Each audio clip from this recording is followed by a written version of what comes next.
Hello everybody, today we're talking about parallel major and parallel minor. I'm going to be explaining about borrowed chords, how the whole thing works, why it's important, how it can turbocharge your music, and once I've explained the basic theory of the thing, we'll be writing a little bit of music so you can see it in practice. Now, I'm C major, I am the parallel major, and I'm parallel minor. Now, I'm broadly speaking a kind of pretty positive, happy guy most of the time. It's complicated. There's only really one version of me. I go straight up and straight down. What you see is what you get. Yeah, well, sometimes I'm harmonic, sometimes melodic. I can be natural, even a bit jazzy. However, we are essentially twins separated at birth. True, because our tonic, the note on which we start, is exactly the same.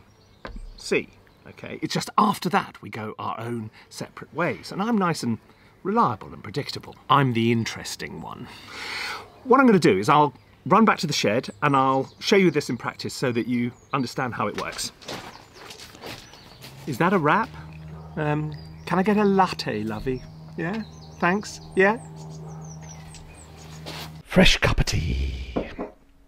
Parallel major, parallel minor. As we were saying, they both start on the same note. So in our case, I'm C major. And as I've said many times before, a scale is simply a series of intervals. And if you play that series of intervals, you will always end up with that particular scale. The major scale is defined as being between the first and second is a whole tone, whole note, half note, whole note, whole note, whole note, half note. If you do that, you play that, you will play those intervals, you will play a major scale. The minor scale, the natural minor scale we're talking about at the moment, has a different set of intervals because it's a different scale. And actually the difference between the two, you can see, is the third note is flattened, the sixth note is flattened, and the seventh note is flattened. So instead of an E natural, we've got an E flat.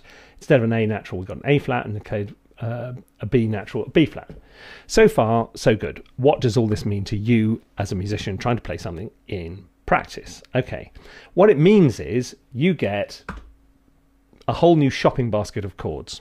You are no longer restricted to this little lot on the left. You can have this lot on the right as well.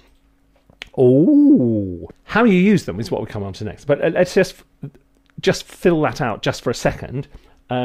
If you're playing, because when you just play up your triads and you just play a triad on each note of the scale, you get C major, D minor, E minor, F major, G major, A minor, B diminished, and back to C again.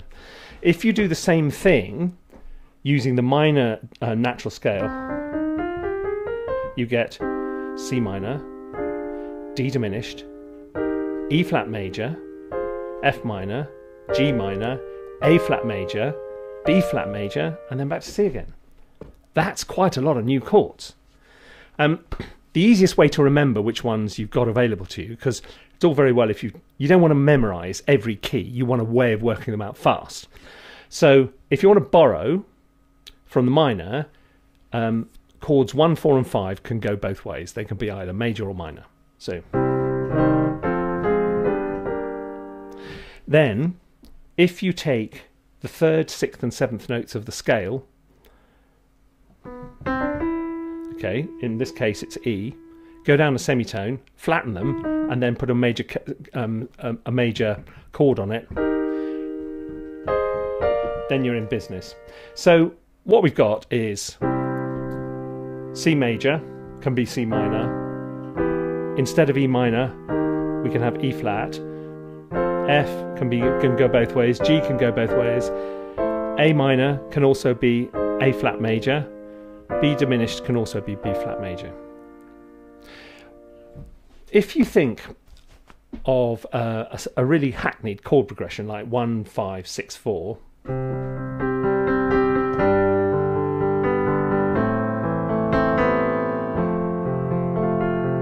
let's try and make it more interesting. This time round, instead of 4 major, I'm going to play 4 minor.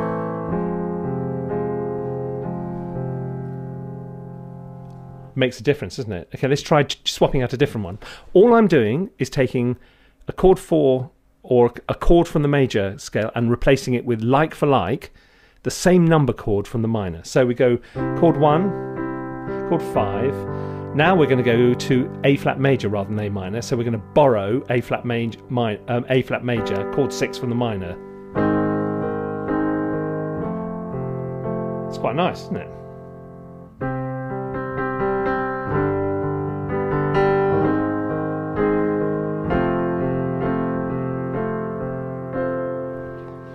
So when you're looking at the keyboard, one of the things I kind of see when I'm playing this stuff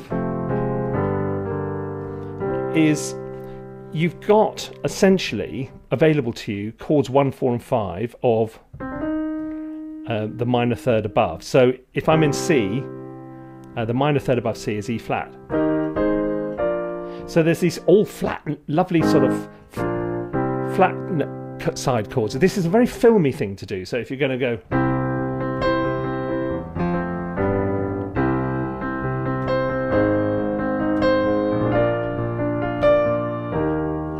But, you know, or you can come just back to, it just opens up all these possibilities of different ways of harmonizing. And if you get into this, and what most people do when they're improvising, making up songs or whatever else it is they're doing, there's this sort of free flow state where the melody informs what chords go with it, and then the same thing happens in reverse, and then those new chords suggest new melody lines, and the whole thing bounces off each other, and you produce something really great, like a cup of tea.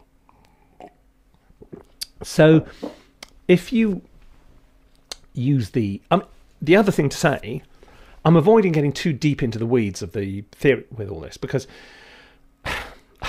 the other day I was looking something on Reddit, and there were pages and pages and pages of people arguing over whether you can have a sharp 1 chord or whether it should be a flat 2.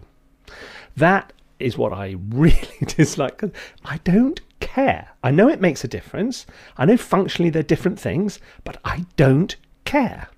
All I want is to write nice music, much like you do. And if I've got a system, and I have a system, and that helps me do it, so much the better. Do I mind if it's technically 100%? No. Frankly, does the music sound nice? Is it easier to write because I have a system and because I understand the way things slot together? That's it. That's where I'm coming from. So when I look at a keyboard, this one being a good example, I sort of see patterns, and when I'm writing if you think of let's see how this applies to writing a tune. Okay. There's a nice simple little 1, 2, 1, 3, 4, 5, 4, 3, 4, 2, 1. So if I'm going to use a chord on the stress beats, I now need to change chord, and it's going, the melody note is an F. So up to now, I could have used a chord 4, a chord 2, but that's about, well, and a chord 7.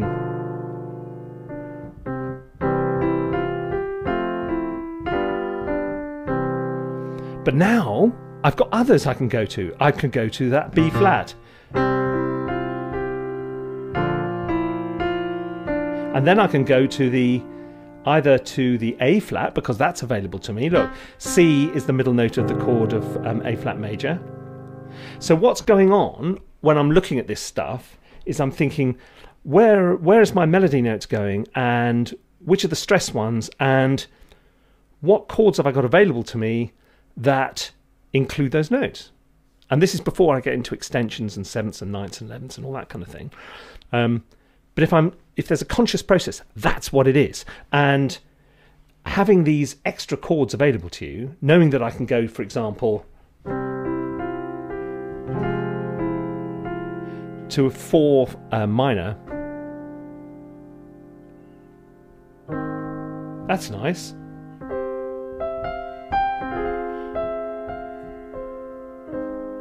And that's just that's borrowing chord 4 and 6 from the minor. So we start in the major,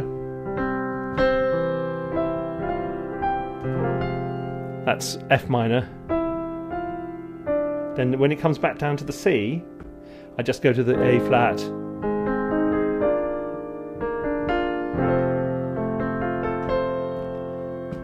Another very popular, using 4 minor is very, I do it all the time.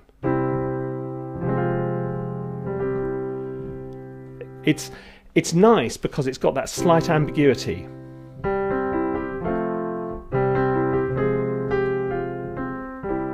It's got a sense of yearning and things like that about it. So these sort of simple substitutions can really just open up a new door, because if you're not trying to think your way through this, but hear and feel your way through this, and you just know there is a certain amount of learning which has to go on. You've got to feel comfortable of the chords and the key you're playing, and then introduce all these sort of borrowed chords which you can nick from the minor scale. You can nick them from any. You can borrow from any scale, so you can have C Mixolydian, C Dorian, C anything, and you can borrow and you get a whole load of other scale chords as well.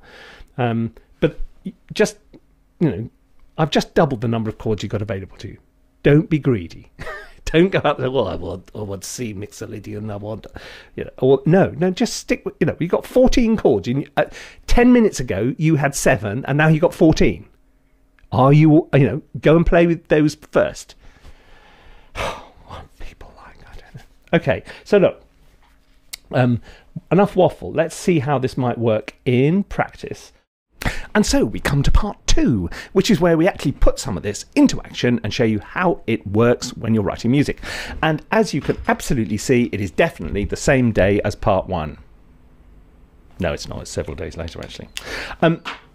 Just before we go any further, if you find this useful in your adventures writing music, why don't you subscribe?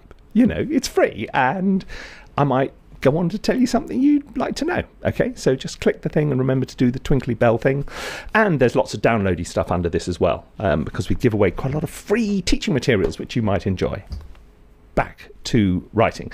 So what I've got here is a really simple little cheesy tune. What we're going to do, this is a diatonic tune. In other words, it's just using chords 1, 4, 5 and 6. Okay, simple as that. So what we're going to do is play this through and then work out a way which we can use borrowed chords to make it more interesting.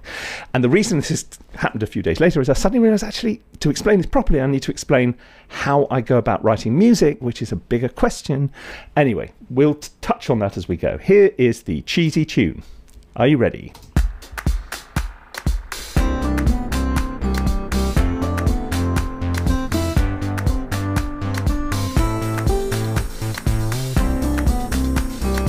Okay, so what's going on here? Very simple chord progression. It starts on chord 1, which is C major, then moves up to F major, which is chord 4, chord 5, which is G, and then finally A minor. Okay, so that's all there is to it. So if we're starting with it. Now, the interesting thing is, if you're going to start writing with borrowed chord, it will be a conversation between what goes on in the chord hand and what goes on in the tune hand. Now, if you're like me, and this I speak purely personally, but my way of writing a lot of the time is just to I will improvise chords and melody at the same time, or some form of harmonic side. So,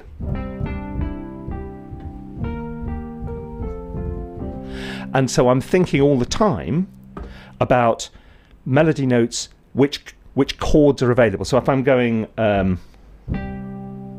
if I go for sort of like that, E, C, E, obviously I've got a chord, and I'm in C major. I've got chord 1, which is C major. I've got A minor. And if I want to be adventurous, I could use chord 4, because that E forms the major 7th on the top. So you actually forming an extended chord out of the melody. Is that your way of working? If it's not your way of working, okay. the way in which you're writing you can write a tune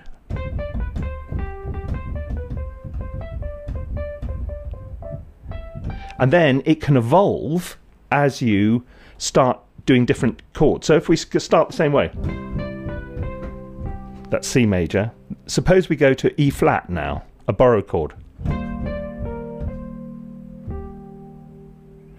You see, I'm rather than repeating that B natural now clashes against the E flat. So what you have to do is modify your melody to go with the chords you've chosen. So it's a conversation back and forth.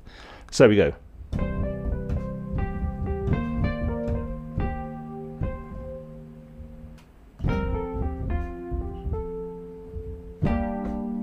Okay, that works, or something like that. So let's now go C, E flat, F,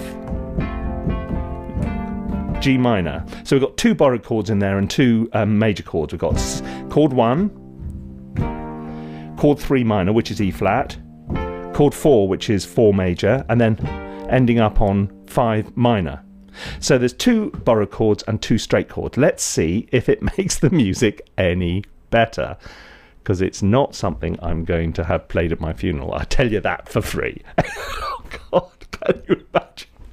Oh dear, all the more to standing there.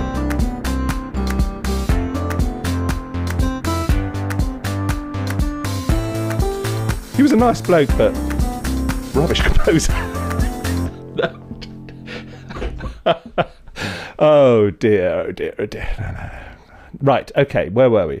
Let's try this chord progression and see if this chord progression can salvage anything of my dignity from this little debacle. So we're going to go. Right, let's get me. Do you want to see the keyboard go in? You want the keyboard in? There he is. There's me in the top as well. One major. Okay. Let's put this little tune in.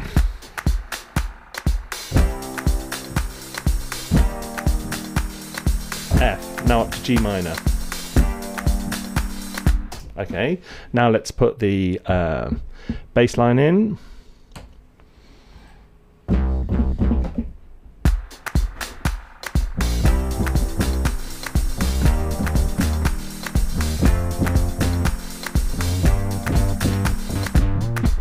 Okay, and now let's the tricky bit is I've now got to come up with a new.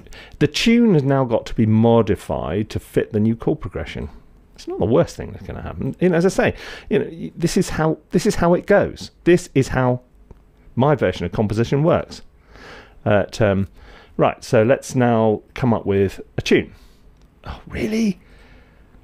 It's too early in the morning to come up with a tune. Sorry, you got to do it. Let's see what happens if I just start on the same motif and then see where it goes. See if this is any better.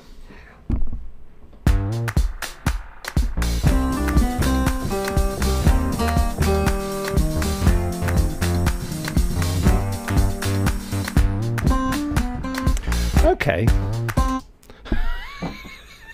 It's still not going to get played at the funeral. Sorry, that's just the way it is. Well, give the mourners a laugh, wouldn't it? What? What is this nonsense? Are we at the right funeral?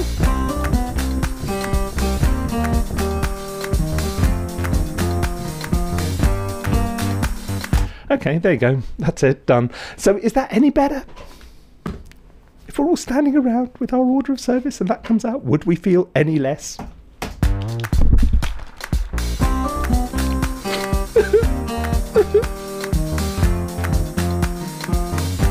It is a bit better. Still a bit cheesy and ghastly, but this is the point. That actually, what is the point, Guy? Honestly, what is the point? Borrowed chords is like going from primary colours to loads more colours. Also, it's not just a way of making a cheesy, ghastly piece of music like this more interesting. It's sort of each of these when you move to one of these chords, it opens up possibilities of moving into other keys. So it makes it easier to modulate into other keys, which makes it easier to extend your music. And, you know, one step at a time, but give this a go, because this is good fun and this will definitely help your music, I think. So look, I hope you found that useful. The dogs clearly like it, as you can hear in the background. It's nice always to get to the end of a piece like this and know that I have written a great piece of music. Metronome likes it.